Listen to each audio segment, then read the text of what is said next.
Good day, everyone. So this is the second video I prepared for lesson 1 in order to support our learning packet 1. So before I proceed with my discussion, I would like to give credits to the real owner of the lessons I'm going to discuss. I will just discuss it to the best that I could, and all the pictures that I have here are not mine. So let me start my discussion with activity 1. So I hope that by this time you had able to read or even browse your learning packet 1. You had able to see your activity 1, what makes you happy. So it looks like this one. You have to complete this table. So no right or wrong answer. All you have to do is to enumerate 5 things or 5 activities that makes you happy. And then on the second column, why do these activities make you happy? So basically, you have to give the reasons. And then third column, the amount you spend on it, the corresponding costs or expenses that you had on those activities. And then last column, what well-being domains does this activity contribute to? So the discussion that I'm going to have on this video will help you answer activity 1 and the rest of the requirements that we have for lesson 1. So we have here the characteristics of people with high well-being. So they are positive. So that means they feel gratitude, joy, love, enthusiasm, and satisfaction. And then high well-being people also love of what they do, no? We actively engage in activities, no? Or kung anumang mga work na yan, na mga gusto natin. And then they are in healthy relationships. So relationships are loving and dependable. They find meaning in life. So yung mga activities natin and relationships natin are important, no, to themselves or others, or often involve giving. And then feel achievement. So there is a feeling or a sense of success, no, sa mga activities and relationship that we have.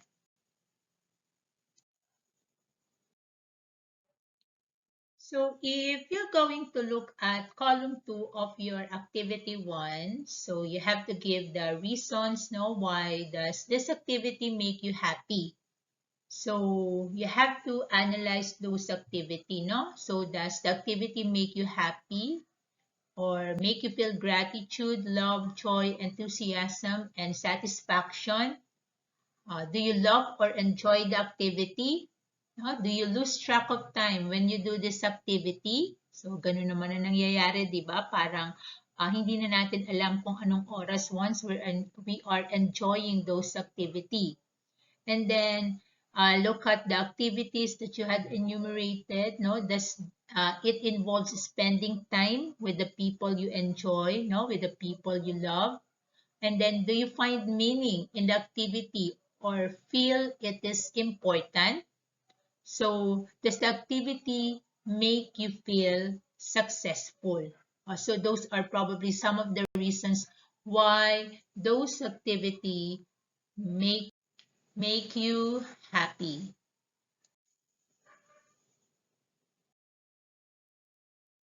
Okay, so examine the different activities you enumerated on the first column. So probably these are the reasons that makes those activity happy. So it has positive characteristics. So it involves relationship with others. It provides meaning to your life. You enjoy it and it makes you feel successful. And I know that there are still other reasons why those activity makes you happy. So we're talking about happiness on this topic. So why does feeling happy matter? So nowadays that we are experiencing a pandemic, So we are experiencing anxiety and worries in our lives, no?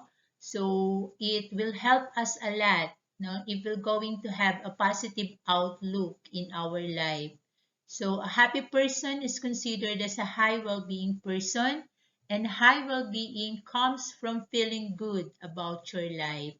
So you have to be thankful, no, na ginising pa tayo ni Lord ngayong araw na to or ngayong umaga na to, no? Kasi binigyan pa niya tayo ng pagkakataon na maging masaya, na i-fulfill pa yung mga gusto natin sa buhay natin.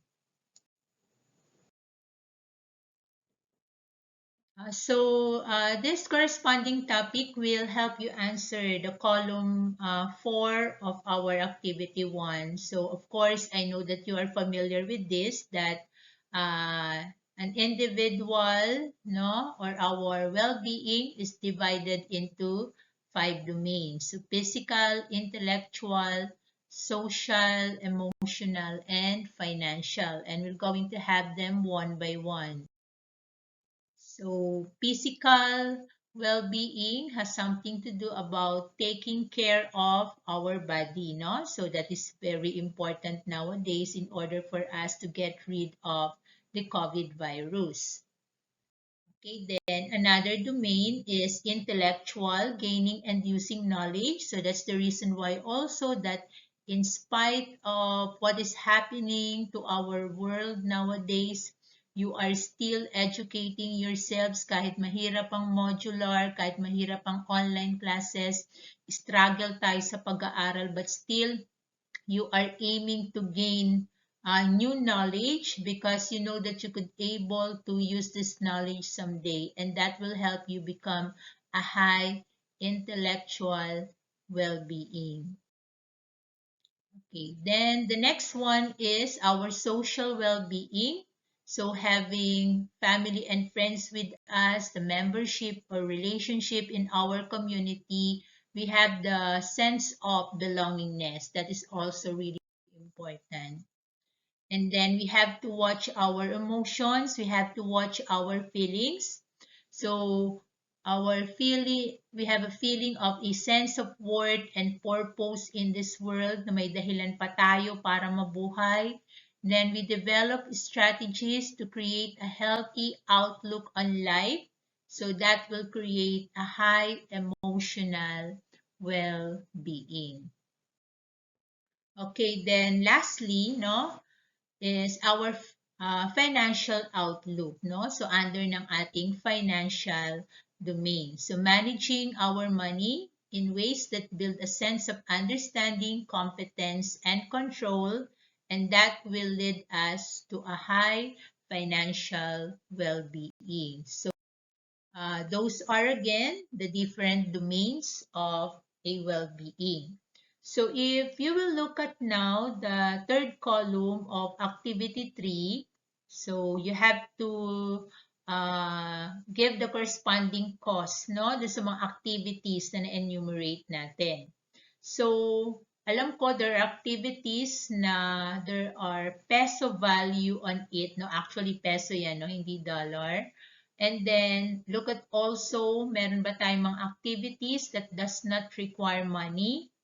And doon sa mga na-enumerate natin, no, with corresponding amount or cost on it, no, what does this say about how important money is to your happiness?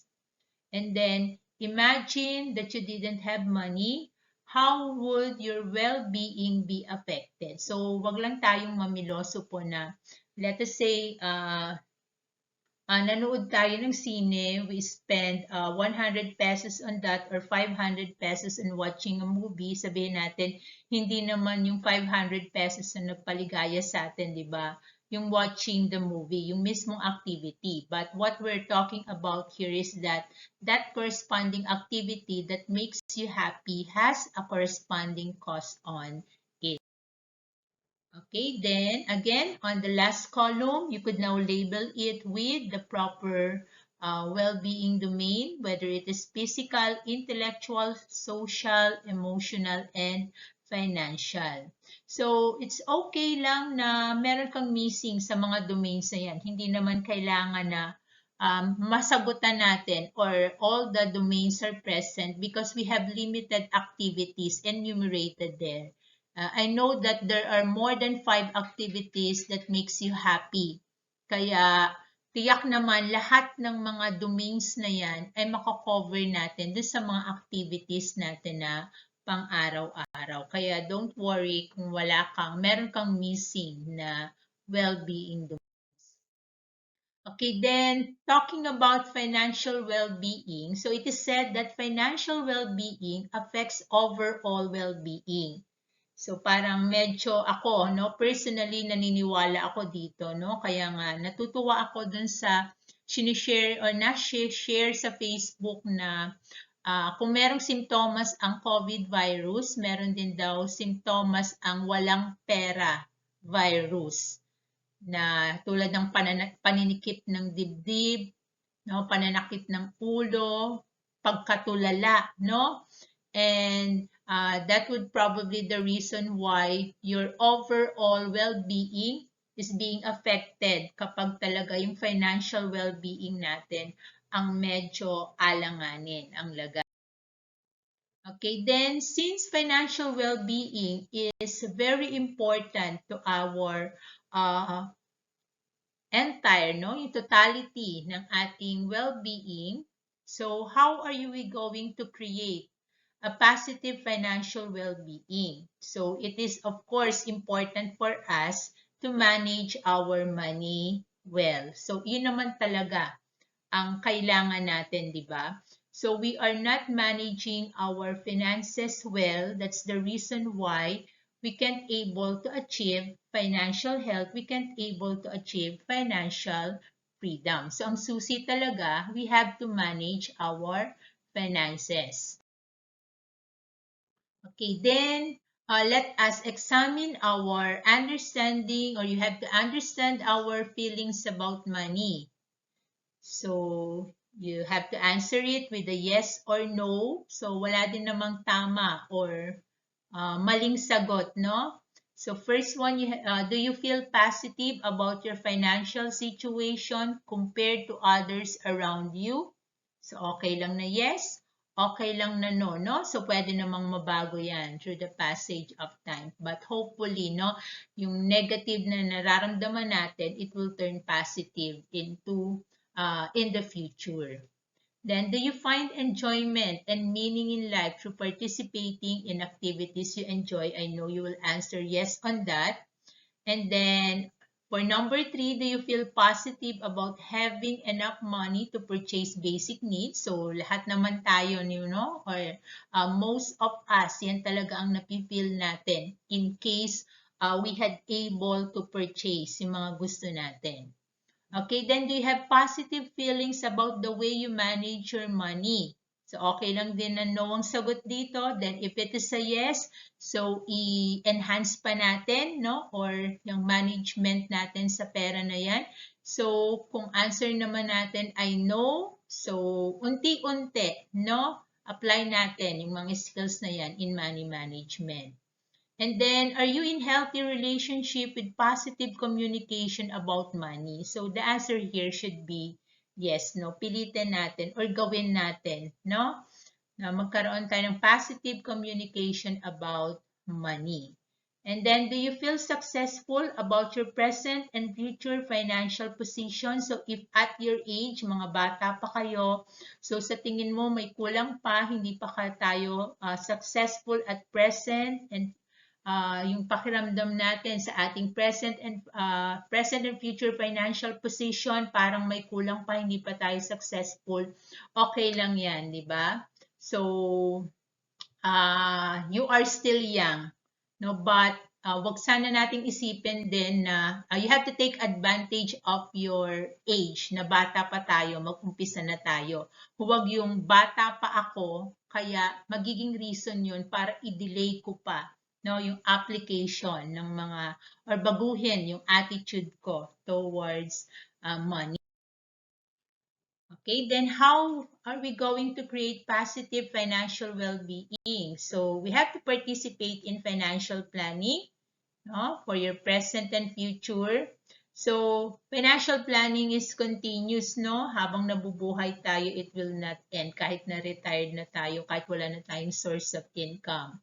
So continuous pa rin ang ating financial planning. And of course, we have our financial goals na yung mga financial goals naman natin na pwede nating i-revisit, i-re-evaluate, baka there is a need, no, to change or i-adjust natin yung mga financial goals natin for it to become attainable. Okay, then what the successful financial planning looks like.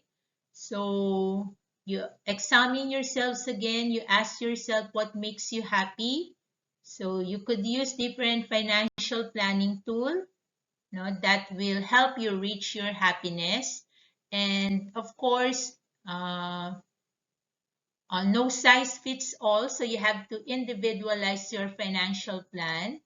So whatever tool is successful to your friend will not be successful to you.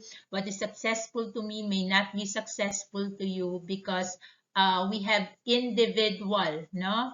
We have different financial situation nowadays. Kaya we have to make a plan, no, for ourselves.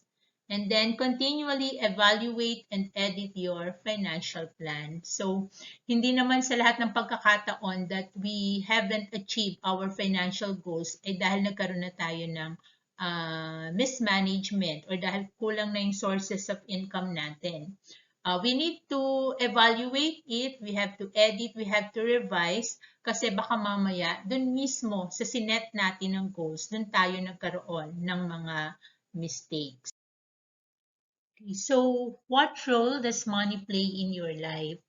Kaya nga sinasabi minsan ng mga matatanda, ikaw ba ay naging alipin na ng pera? O, di ba? Kasi it should be the other way around. Dapat yung money ang servant, hindi tayo ang servant ng pera at ginagawa nating master ang pera natin, di ba? So, wag sanang mangyari sa atin to someday, no?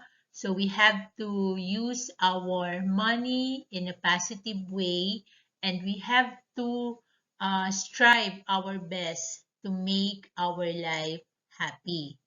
So, there's a saying that money can't buy happiness. So we don't have to debate on that, no?